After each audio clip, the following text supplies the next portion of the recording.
There is huge public shock and anger regarding the reported sexual assault of a 10-year-old girl on the grounds of Citywest IPAS Centre here in Dublin.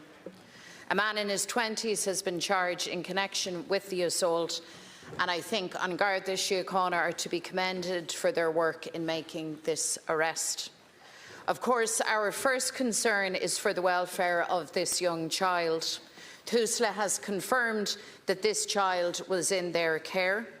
This vulnerable 10-year-old girl went missing from Tusla care while on a supervised trip to Dublin city centre. She was then reported missing to An Garda Síochána. She remained missing overnight and she was then reportedly sexually assaulted. Taoiseach, how could a 10-year-old in the care of Tusla go missing on a supervised trip? There is a disturbing pattern of children in the care of the state and of this agency being failed catastrophically.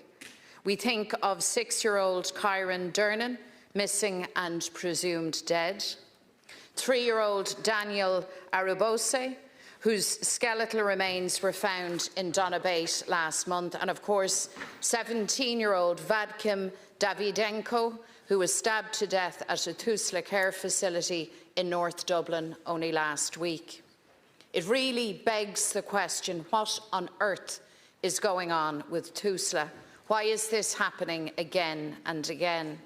How is it that in our small country so many children can go missing? Our thoughts today are with this 10-year-old girl who has been so failed and violated, and with her family. Our thoughts are with all of the children that I have mentioned and with their families. They have experienced unimaginable loss, hurt and trauma.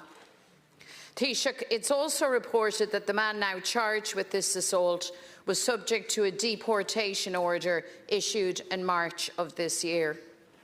Can I ask how it is that a person issued with the deportation order remains in the country 6 months later?